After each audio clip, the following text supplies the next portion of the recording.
Muthuselvam YouTube channel நேயர்கள் அனைவருக்கும் வணக்கம். North east monsoon 2025 part 3 update. வடகிழக்கு பருவமழையுடைய 3வது கட்ட அறிக்கை. கடந்த ஆண்டுகள் எல்லாம் நீங்க பாத்தீங்கன்னா கடந்த 4 ஆண்டுகளிலுமே நம்ம வடகிழக்கு பருவமழை அறிக்கையை செப்டம்பர் மாதம் 20-25ஆம் தேதிக்குள்ளேயே கொடுத்து நம்ம நிறைவு செய்வோம்.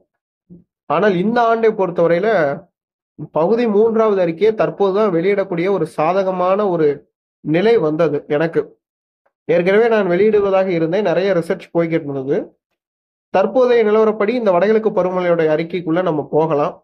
இன்னைக்கான நிலவரப்படி எல்லாருக்குமே தெரியும், தென் மாவட்டங்கள மழை தொடங்கியிருக்கு. தமிழ்நாட்டில் கடந்த 3 தினங்களாக பரவலாக மழை பதிவாகி கொண்டிருக்கிறது. இந்த மழை வரக்கூடிய நாட்களில் வடகிழக்கு பருவமழை எந்த அளவில் தீவிரமாக இருக்கும், தொடர்ச்சியாக இதே தீவிரத்தில் இருக்க போகிறதா, மழை குறையுமா கூடுமா, தமிழ்நாட்டை நோக்கி புயல்கள் வருமா, எந்த அளவுக்கு உங்க மாவட்டத்தில் மழை பதிவாகும், தமிழ்நாட்டில் இருக்கக்கூடிய 38 மாவட்டங்களுக்கும் எந்த அளவுக்கு மழை கிடைக்கும், தமிழகத்துடைய ஒட்டுமொத்த சராசரியில் இந்த ஆண்டு எவ்வளவு மழை கிடைக்க வாய்ப்பு இருக்கிறது, இதெல்லாம் நம்ம பார்க்க போறோம்.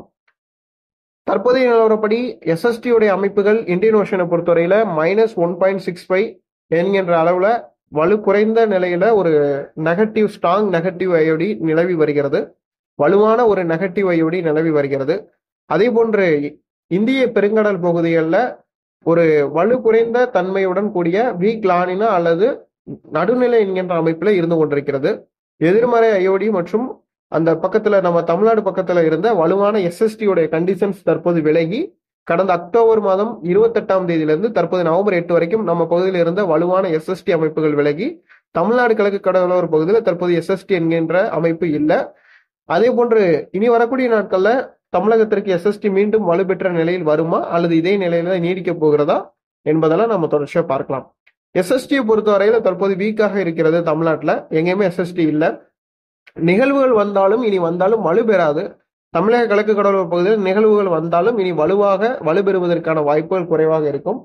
அதே போன்ற நிகழ்வுகள் உருவாகினாலும் காற்றழுத்த தாழ்வு பகுதிகள் உருவாகினாலும் அந்த நிகழ்வுகள் வலுப்பெற்ற நிலையில் இந்த மாதம் இறுதிகளில் உருவாகக்கூடிய நிகழ்வுகள் எல்லாம் ஆந்திர பகுதிகளை நோக்கியோ அல்லது ஒடிஷாவை நோக்கியோ வங்கதேசத்தை நோக்கியோ நகர்வதற்கான வாய்ப்புகள் தான் அதிகபட்சமாக காணப்படுகிறது. தமிழகத்திற்கு எப்போது வடகிழக்கு பருவமழை தீவிரம் அடையும் அந்த கேள்விக்கு முதற்கட்டமாக பதில். அதாவது இந்த வடகிழக்கு பருவமழை தற்போது நவம்பர் 8ஆம் தேதி வரைக்கும் வலு குறைந்த நிலையில காணப்பட்டு கொண்டிருக்கிறது.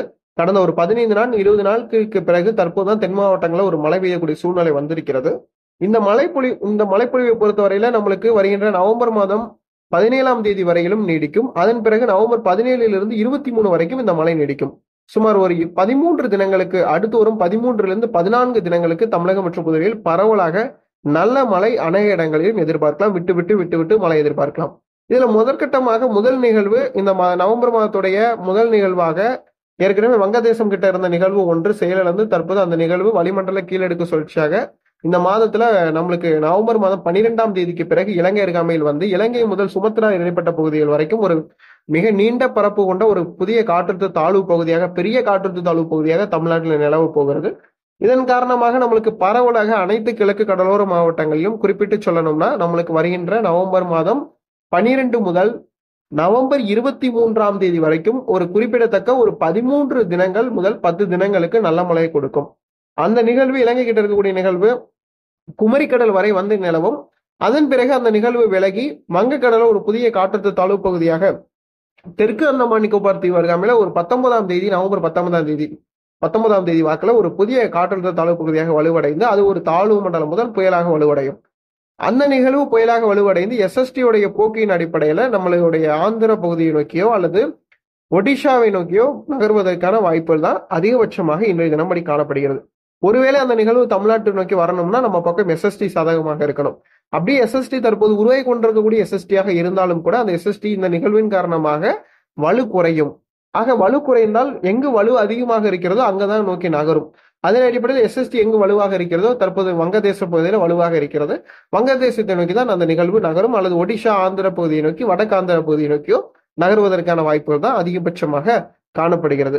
இதன் காரணமாக நம்மளுக்கு அந்த புயல் உருவாகுவதற்கு முன்கூட்டியே வரக்கூடிய 13 தினங்கள்ல தான் தமிழ்நாட்டில் பெரிய அளவுக்கு மழை பதிவாக போகுது. ஸோ இன்னையிலிருந்து நவம்பர் 8ஆம் தேதியிலிருந்து தென் தமிழகத்துல ஒரு 5 தினங்களும் அதன் பிறகு நவம்பர் 13 தென் மாவட்டங்கள் டெல்டா மாவட்டங்கள் வட மாவட்டங்கள் மீண்டும் மழை தொடங்கி அந்த மழை பொழிவு நம்மளுக்கு நவம்பர் மாதம் 23ஆம் தேதி வரைக்கும் பதிவாகும்.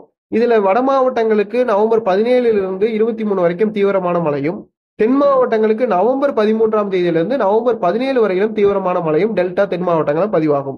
இந்த நவம்பர் 23ஆம் தேதிக்கு பிறகு அந்த நிகழ்வு வலுவடைந்து வடக்கு ஆந்திராவோ அல்லது ஒடிஷாவை நோக்கி புயலாக மாறி கரையை கடப்பதற்கான வாய்ப்புகள் காணப்படுகிறது. அல்லது அது செயலிழந்த நிலையில பின்னோக்கி சுமத்ராவை நோக்கி, அதாவது இதுக்கு முன்னாடி 2022 வந்த ஆண்டுகளை போன்று பின்னோக்கி நகர்த்துவதற்கான வாய்ப்புகள் காணப்படுகிறது.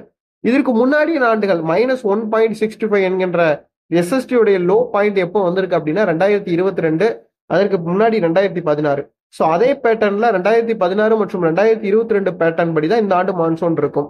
இந்த ஆண்டு பருவமழை பொறுத்தவரையில பாத்தீங்கன்னா இனி வரக்கூடிய ஒரு 13 தினங்கள் தீவிரமாக இருந்தாலும் அது இந்த நவம்பருடைய சராசரியை கூட்டுவதற்கான வாய்ப்புகள் இல்லாம இருக்கும். இப்போது வரைக்கும் அதிகமாக இருந்தாலும் இனி வரக்கூடிய நாட்களில் கிடைக்கக்கூடிய மழைப்பொழிவு இயல்பான என்கின்ற அளவுல கொண்டு வருவதற்கான வாய்ப்புகள் காணப்படுகிறது. இயல்பை ஒட்டி அல்லது இயல்பான அளவுல தான் இந்த மாதத்துல மழைப்பொழிவு தமிழ்நாட்டில் வடகிழக்கு பருவமழை இருக்கும்.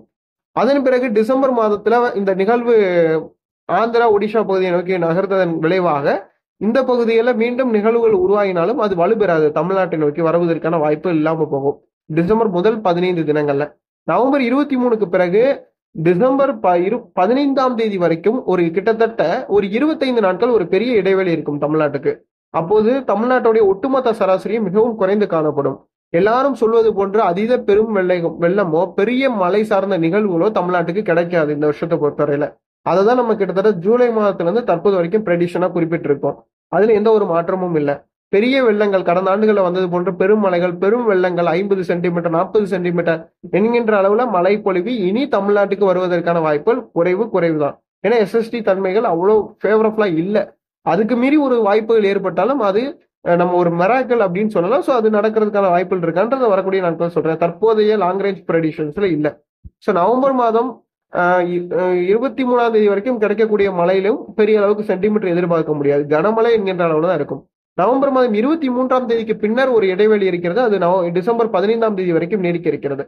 டிசம்பர் 15ல இருந்து ஒரு நிகழ்வு வர தொடங்கும். அந்த நிகழ்வும் தமிழ்நாட்டுக்கு ஒரு சாதாரண மழையை கொடுத்து அதுவும் இந்த வட இந்திய குளிரலையால் பின்னோக்கி நகர்ந்துடும்.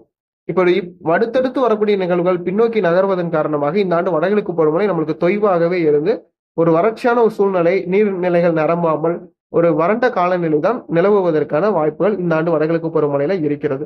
டிசம்பர் மாதம் 15ஆம் தேதிகளுக்கு பிறகு வரக்கூடிய நிகழ்வுகளும் பெரிய அளவுக்கு சாதகத்தை கொடுக்காது அப்படின்றனால நம்மளுக்கு இந்த வருஷம் டிசம்பர் 31ஆம் தேதி வரைக்கும் கிடைக்கக்கூடிய வடகிழக்கு பருவமழை சராசரியில அதிகபட்சமாக ஒரு 75% விழுக்காடு தான் சராசரியில கிடைக்கிறதுக்கான அந்த இயல்பு மழை அளவுகள்ல 44, 45, 43 சென்டிமீட்டர்ல கிட்டத்தட்ட ஒரு 38-39 சென்டிமீட்டருக்குள்ளதான் மழைப்பொழிவுகள் வருவதற்கான வாய்ப்புகள் இருக்கு.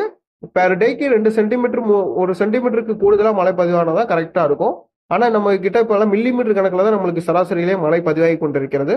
ஸோ இனி வரக்கூடிய நாட்கள்ல நம்மளுக்கு நவம்பர் மாதம் 10ஆம் தேதியிலிருந்து நம்மளுக்கு சென்டிமீட்டர் அந்த கணக்கீடு என்பது அதிகரித்து நம்மளுக்கு ஓரளவுக்கு இயல்பை ஒட்டி வந்தாலும் இந்த மாத இறுதியில அது இயல்பையோட குறையும் அப்படின்ற மாதிரி தான் எதிர்பார்க்கப்படுது.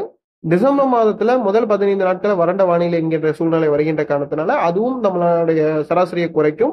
அதன் பிறகு டிசம்பர் 15லையும் 15 முதல் 31ஆம் தேதி வரைக்கும் பெரிய அளவுக்கு நிகழ்வுகள் இருக்காது. அப்படி ஒருவேளை இருந்தால் அது சவுத்து தமிழ்நாடுக்கு தான் சாதகமாக டிசம்பர் இறுதியில இருக்கும். அது வந்தால் நம்மளுக்கு ஓரளவுக்கு பெரிய அளவுக்கு மழை கிடைக்க போகுதா, தென் மாவட்டங்களுக்கு ஏதாவது பெரும் வெள்ளம் வருமா அப்படின்னு கேட்டீங்கன்னா அது SST உடைய அமைப்புகள் தற்போதைக்கு எங்கேயுமே இல்லை. ஆனா இனி வரக்கூடிய நாட்கள் இருக்குமா அப்படின்னு நான் வரக்கூடிய நாட்கள்ல சொல்றேன். ஆனா டிசம்பர் 30ஆம் தேதி 31ஆம் தேதி வரைக்கும் தமிழ்நாட்டில் தற்போதைக்கு பெரிய நிகழ்வுகள் எதற்கும் வாய்ப்புகள் இல்லை. வட இந்திய குளிரலை தான் ரொம்ப தீவிரமாக இருக்கும். எதிர் சுழற்சிகளுடைய ஆற்றல் ஆதிக்கம் அதிகமாக இருக்கும். வட இந்திய குளிரலையுடைய தாக்கம் இனி வரக்கூடிய நாட்கள் ரொம்ப ரொம்ப அதிகமாக இருக்கும். வரக்கூடிய நிகழ்வு எல்லாமே தடுத்து நிறுத்தப்பட்டு பின்னோக்கி நகர்த்தும். பருவமழை பொய்க்கக்கூடிய ஆண்டுகளாக தான் இந்த ஆண்டு இருக்கும் அப்படின்ற மாதிரி தான் எதிர்பார்க்கப்படுது. விதிவிலக்காக SST திடீரென்று கடல் சார்ந்த தன்மைகள் அதிகரிக்கும் பட்சத்துல மழை கிடைக்கலாம். ஆனால் அந்த SST அமைப்புகளும் வலு குறைந்த SST அமைப்புகளாக தான் கிடைப்பதற்கான வாய்ப்புகள் இருக்கின்ற காரணத்தினால ஓவரால் மான்சூனை பொறுத்த வரைக்கும் இது ஒரு ஃபெயிலியர் மான்சூன் என்கின்ற அளவுல தான் நம்ம இதை குறிப்பிட முடியும். பெரிய ஆற்றல் கொண்ட பெரும் மழைகள், வெள்ளங்கள் கடந்த ஆண்டு ஏற்பட்ட போன்று இந்த ஆண்டு ஏற்படாது. இதற்கு அடுத்து வரக்கூடிய ஆண்டுகள் எல்லாமே நம்மளுக்கு சாதகமான ஒரு அமைப்பை கொடுக்கும். அதாவது 2026, 2027ஆம் ஆண்டுகளும் நல்ல மழை கிடைக்கும்.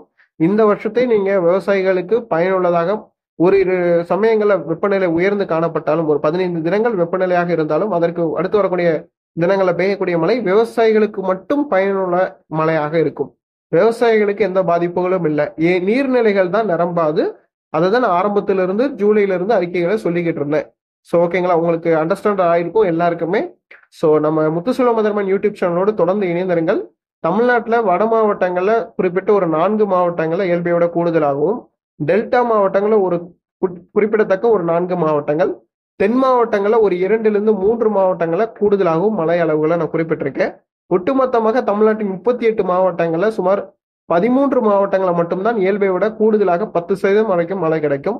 மற்றபடி வரக்கூடிய 28 மாவட்டங்கள்ல மழை குறைவாக இருக்கும். 38 மாவட்டங்கள்ல 28 மாவட்டங்கள்ல இந்த ஆண்டு வடகிழக்கு பருவமழை குறைவாக வரும். இதுல இயல்பு சராசரியை விட சில மாவட்டங்களை மிகவும் குறைவாக, அது கடலோர மாவட்டமும் இருக்கலாம், புதுச்சேரி, விழுப்புரம், கடலூர், காரைக்கால் மாவட்டங்கள், தூத்துக்குடி மாவட்டங்களும் இயல்பை விட மிக குறைவாக என்கின்ற அளவில் தான் மழைப்பொழிவுகள் கிடைக்கும். அதே போன்று தமிழ்நாட்டில் மேற்கு தொடர்ச்சி மலை மாவட்டங்களும் சில இடங்களில் மழை குறைவாக வரும். கர்நாடக இளையோர பகுதிகளிலும், காவிரி நீர்பிடிப்பு பகுதியிலும், மத்திய உள் மாவட்ட பகுதியிலும் இந்த ஆண்டு மழை குறைவாக வரும். ஒரு குறிப்பிடத்தக்க ஒரு 13 மாவட்டங்களை தவிர்த்து மற்றபடி அனைத்து மாவட்டங்களுமே இந்த ஆண்டு மழை அளவுகள் மிகவும் குறைவான அளவில் தான் பதிவாகும் எதிர்பார்க்கப்படுது. ஸோ தொடர்ந்து இணைந்திருங்கள். இந்த அறிக்கை பதிவு செய்வது எனக்குமே கடந்த ஆண்டுகளில் நான் ஒரு அளவுக்கு உறுதியாக கொடுக்கப்பட்ட அறிக்கைகள் இந்த ஆண்டும் முன்கூட்டியே நான் கொடுத்திருப்பேன். ஸோ கொஞ்சம் ரிசர்ச் பண்ண வேண்டி இருந்தது. அதனாலதான் இவ்வளவு தாமதமாக இந்த அறிக்கை வெளியிடப்பட்டது.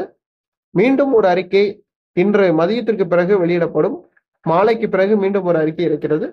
அந்த அறிக்கையுடன் இணைந்திருங்கள். நன்றி, வணக்கம்.